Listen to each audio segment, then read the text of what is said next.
जय हिंद दोस्तों, मैं लवी पालीवाल स्वागत करता हूं आप सभी का आपके अपने यूट्यूब चैनल जीएस क्रांति विद लवी में। दोस्तों, इससे पहले की क्लास में हम लोगों ने पढ़ लिया था कि प्रस्तावना क्या होती है, प्रियम्बल क्या होती है। मैं आशा करता हूं आप लोगों से कि आपकी वो बहुत अच्छे से समझ में आ गई होगी। प्रस्तावना, उसका अर्थ क्या है, उद्देश्य क्या है और प्रस्तावना की परिभाषा क्या है, ये सब चीजें आप लोगों ने पढ़ ली होगी। प्रस्तावना की कुछ बातें बची हुई थी जिनके बारे में आज हम चर्चा करेंगे। तो प्रस्तावना में 3 शब्द जोड़े गए थे और 3 शब्द कब जोड़े गए थे, ये मोस्ट इंपोर्टेंट है। ये जोड़े गए 42वां संविधान संशोधन सन 1976 में इनको प्रस्तावना में जोड़ा गया था। और 3 शब्द कौन कौन से थे? 3 शब्द थे राष्ट्र की अखंडता, समाजवाद और नंबर तीसरा पंथ निरपेक्ष। तो बार बार एग्जाम में प्रश्न पूछा जाता है कि प्रस्तावना में 3 शब्द कब जोड़े गए। तो ये जोड़े गए थे 42वां संविधान संशोधन 1976 के तहत।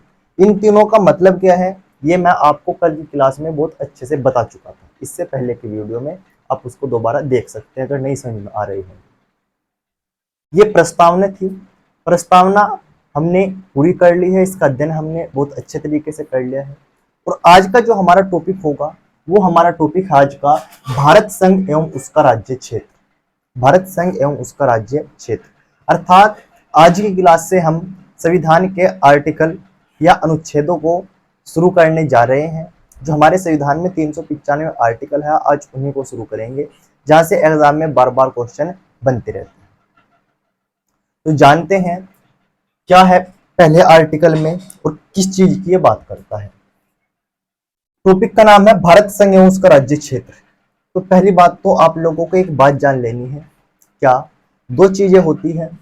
एक होता है भारत का क्षेत्र, दूसरा होता है भारत का भारत का राज्य क्षेत्र। क्या ये चीजें एक ही है या अलग अलग हैं, इसके बारे में आज हम चर्चा करेंगे। तो भारत का क्षेत्र और भारत का राज्य क्षेत्र देखने में दोनों एक जैसे हैं, लेकिन ये दोनों अलग अलग हैं। आज इनमें भी अंतर समझेंगे, क्या अंतर है।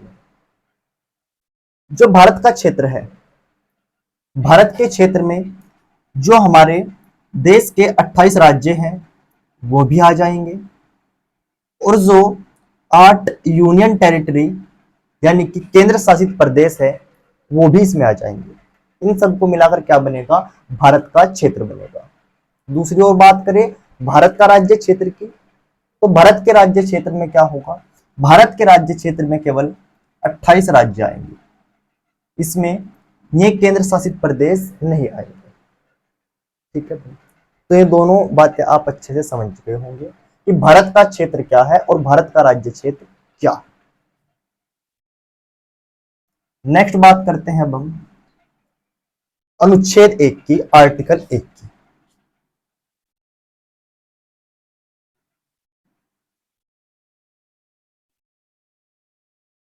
अनुच्छेद फर्स्ट की हम बात करते हैं, आर्टिकल फर्स्ट की हम बात करते हैं।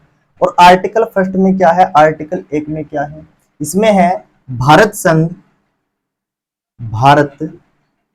संघ एवं उसका राज्य क्षेत्र।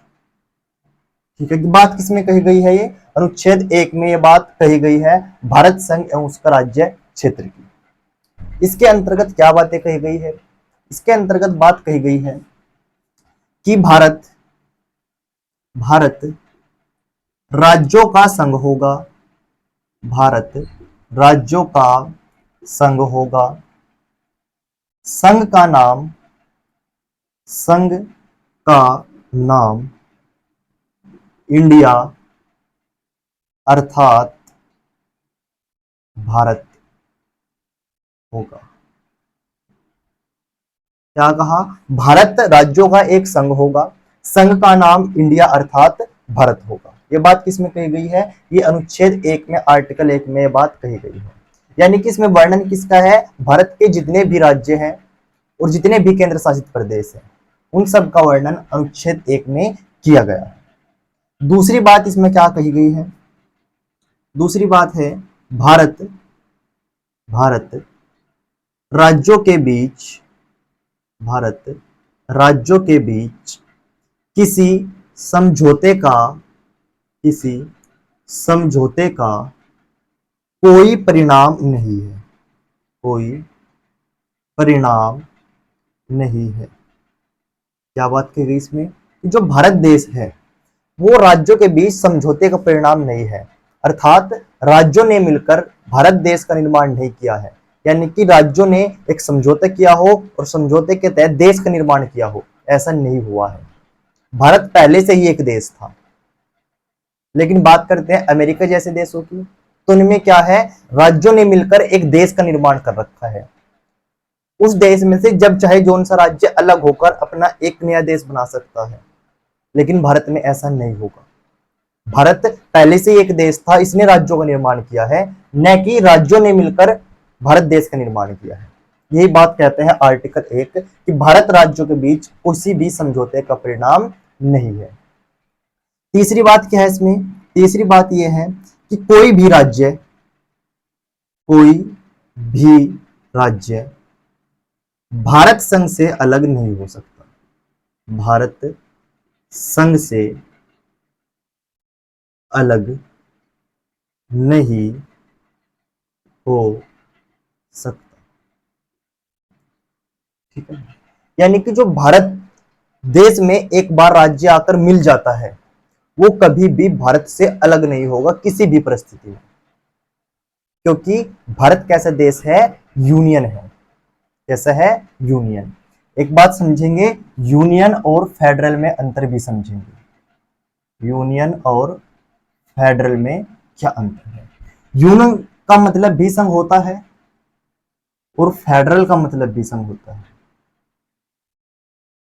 ठीक है, लेकिन भारत में संघ की स्थान पर किसका प्रयोग किया गया है? यूनियन का प्रयोग किया गया है।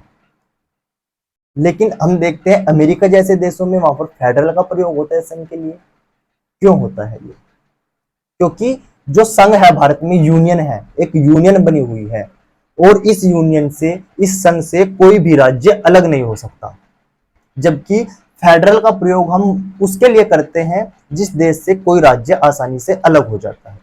ये डिफरेंस है यूनियन में और फेडरल में, जबकि हिंदी में अर्थ दोनों का एक ही है, संघ इनका। ठीक है भाई, ये बात है इसमें। नंबर नेक्स्ट बात करते हैं अनुच्छेद 2 की, आर्टिकल 2 की। अनुच्छेद 2, अनुच्छेद 2 क्या कहता है? ये कहता है संसद संसद शर्तों के तहत, संसद की कुछ शर्तें होगी, संसद शर्तों के तहत किसी किसी राज्य का प्रवेश, किसी राज्य का प्रवेश व स्थापना कर सकती है। क्या बात कही भाई इसमें? इसमें कहा कि जो संसद है हमारी, संसद यानी कि जो हमारी पार्लियामेंट है, जिसमें लोकसभा, राज्यसभा और राष्ट्रपति होते हैं, इन तीनों से मिलकर संसद का निर्माण होता है। तो संसद कुछ शर्तों के तहत किसी भी बाहरी राज्य को भारत में शामिल कर सकती है या स्थापना भी कर सकती है किसी नए राज्य की। कैसे कर सकते हैं वो देखेंगे। एक चीज लिखा मैंने यहां पर प्रवेश, और दूसरी चीज लिखा मैंने यहां पर स्थापना। प्रवेश क्या होगा? तो प्रवेश समझेंगे जैसे कोई बाहरी राज्य है। बाहरी राज्य कैसे? जैसे सिक्किम है राज्य, सिक्किम सिक्किम भारत का राज्य नहीं था, लेकिन सिक्किम को 36वां संविधान संशोधन 36वां संविधान संशोधन 1975 के तहत 1975 के तहत भारत संघ में भारत संघ में शामिल किया गया। शामिल किया गया। ठीक है, यानी कहने का मतलब क्या है, जो राज्य पहले से ही हो और उसको भारत में प्रवेश के आधार पर मिलाना है तो उसको कहेंगे प्रवेश के आधार पर। तो जो सिक्किम था, सिक्किम तिब्बत का राज्य था।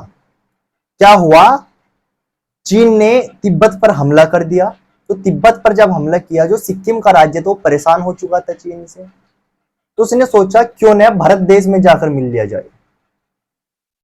तो सिक्किम ने रिक्वेस्ट की भारत से भारत में आने के लिए, भारत ने मंजूरी दे दी और सिक्किम 36वां संविधान संशोधन 1975 के तहत भारत संघ में शामिल हो जाता है। ठीक है, तो ये प्रवेश के आधार पर भारत संघ में शामिल हुआ, ये एक विदेशी राज्य था। लेकिन अगर अब चाहे सिक्किम तो किसी भी हालात में, किसी भी कंडीशन में भारत से अलग नहीं हो सकता, क्योंकि भारत कैसा देश है, यूनियन है, संघ है। ठीक है, और यहां से अक्सर प्रश्न बनते हैं, क्या प्रश्न बनते हैं कि सिक्किम को सह राज्य कब बनाया गया, सिक्किम को सह राज्य कब बनाया गया। ठीक है, सह राज्य क्या होगा वो समझिए। जब सिक्किम भारत संघ में शामिल होने जा रहा था तो उसने सोचा कि कुछ दिन पहले भारत में रहकर देख लिया जाए यहाँ के लोग कैसे हैं, वातावरण कैसा है। तो जब ये अस्थायी रूप से भारत में आया था देखने के लिए, ये उस समय भारत संघ में शामिल होने के लिए नहीं आया सिक्किम, तो इसे ही बोला गया सहराज्य, यानी कि कुछ समय के लिए, कुछ टाइम के लिए आया था। और ये कब बना सहराज्य, 1975 में बना था। पीसीएस में पूछा हुआ प्रश्न है कि सिक्किम भारत का सहराज्य कब बना, तो ये 1975 में बना था। लेकिन यदि पूछे भारत संघ में कब शामिल हुआ, तो 1976 में ये भारत संघ में शामिल हो चुका था। बात करते हैं स्थापना की। स्थापना होगी किसी नए राज्य की स्थापना यदि करेगी संसद, वो कैसे करेगी। जैसे हम देखते हैं, जो उत्तराखंड था, उत्तराखंड उत्तराखंड को सन 2000 में उत्तर प्रदेश से काटकर अलग राज्य बनाया गया, यानी कि अलग राज्य की स्थापना की गई। तो ये भी किसके तहत हुआ, आर्टिकल 2 के तहत ये हुआ। उत्तर प्रदेश से उत्तराखंड को काटा गया, उस समय उत्तरांचल था इसका नाम, हालांकि आज उत्तराखंड इसका नाम है, तो 2000 में इसको काटा गया। इसके बाद झारखंड, झारखंड भी किसका हिस्सा हुआ करता था, ये बिहार का हिस्सा था, इसको भी अनुच्छेद 2 के तहत सन 2000 में काटकर एक अलग राज्य बना दिया। लेटेस्ट बात करते हैं तो पुरानी बातें हैं, लेटेस्ट क्या है इसमें, तेलंगाना, तेलंगाना। और तेलंगाना कब, सन 2014 में ये भारत का अलग राज्य बनाया गया आंध्र प्रदेश से काटकर। ठीक है, तो यानी कि ये नए राज्यों की स्थापना होगी, किसके तहत होगी, अनुच्छेद 2 के तहत ये होगी। ठीक है भाई, चलो अब नेक्स्ट बात करते हैं हम आर्टिकल 3 की, अनुच्छेद 3 की। अनुच्छेद 3, और अनुच्छेद 3 क्या कहता है। अनुच्छेद 3 में राज्य, राज्य को लेकर संसद के पास, संसद के पास 5 प्रकार की शक्ति है। कितने प्रकार की भाई, 5 प्रकार की शक्तियां हैं। और वे 5 प्रकार की शक्तियां कौन कौन सी है वो देखेंगे। यानी कि संसद राज्यों में 5 आधारों पर परिवर्तन कर सकती है, कैसे कैसे कर सकती है। 5 आधार कौन कौन से हैं। नंबर 1, राज्य का क्षेत्र, राज्य का क्षेत्र संसद घटा सकती है, राज्य का क्षेत्र घटा सकती है। नंबर 2, किसी भी राज्य का क्षेत्र बढ़ा सकती है, बढ़ा सकती है। नंबर 3, राज्य का नाम परिवर्तन कर सकती, राज्य के नाम में भी परिवर्तन कर सकती है। नंबर 4, राज्य की सीमा में परिवर्तन कर सकती है। नंबर 5, दो या दो या दो से अधिक राज्य के क्षेत्र को काटकर एक नए राज्य का निर्माण भी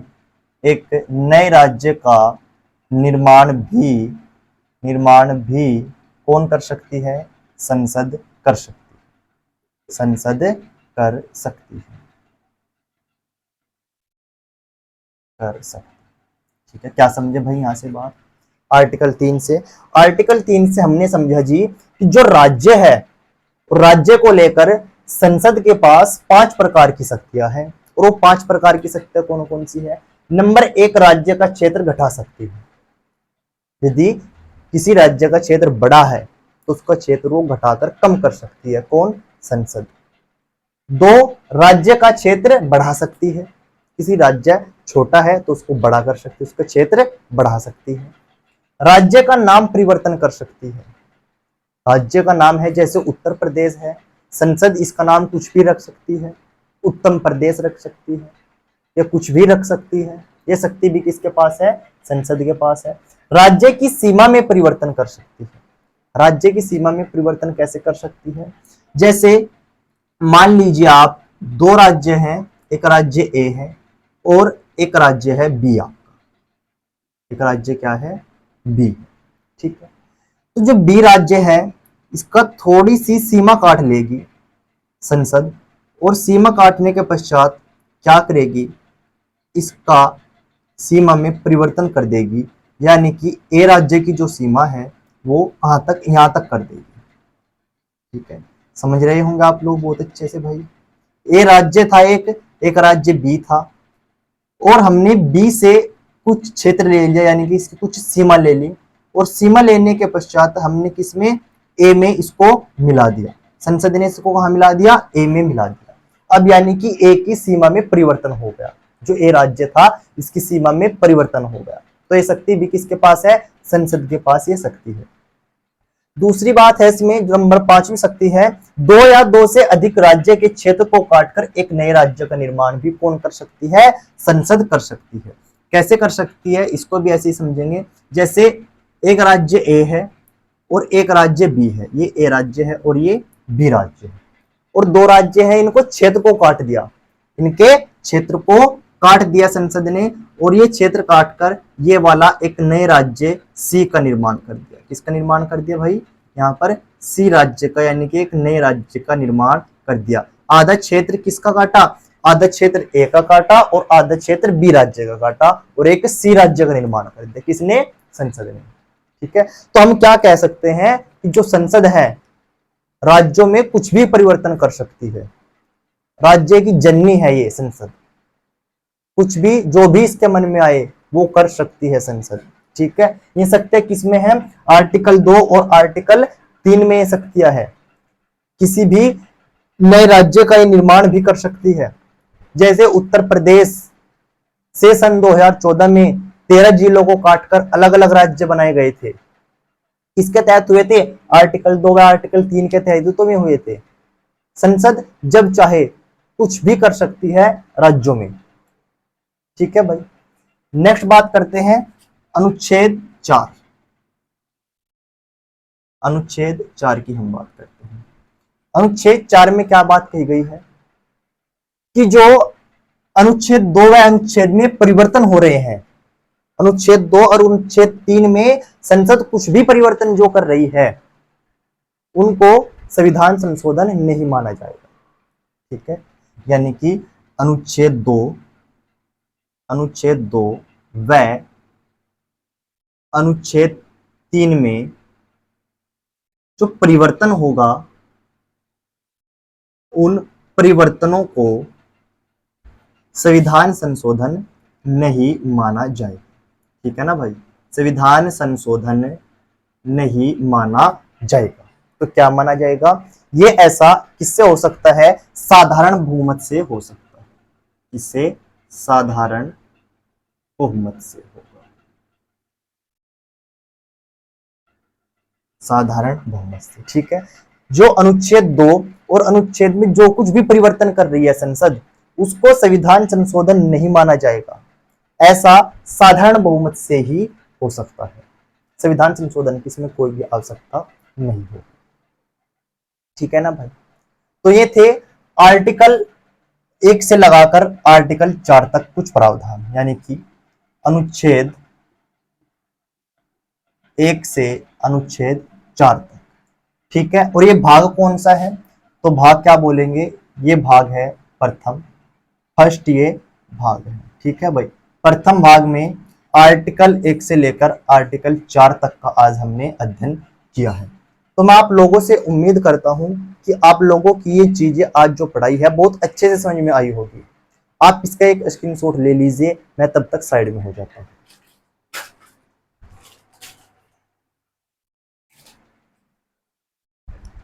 आई होप आपको आज का पढ़ाया हुआ बहुत अच्छे से समझ में आया होगा और आप हमारी सारी वीडियो देख रहे हैं।